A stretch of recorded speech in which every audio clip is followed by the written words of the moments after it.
Opo, Sir Eli.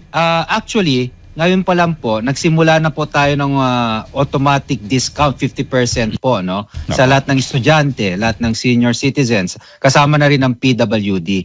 Ang ilulunsad po natin sa September 15 is the White BIP card para hindi na po pipila ang ating mga estudyante, mga senior citizens sa PWD. Ngayon po kasi ang ginagawa po ng ating mga estudyante, pumipila pa po yan at they're filling up forms para sa single journey ticket.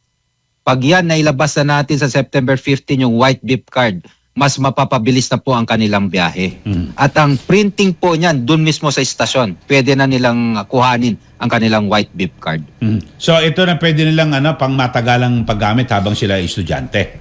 Opo. Hindi na mapapalit-palit. Hindi na po, that's valid for 1 year pagdating sa ating mga estudyante. Pagdating naman sa ating mga senior citizen at saka PWD, lifetime po yan. So, paano ho ang pag-a-apply ho? Kung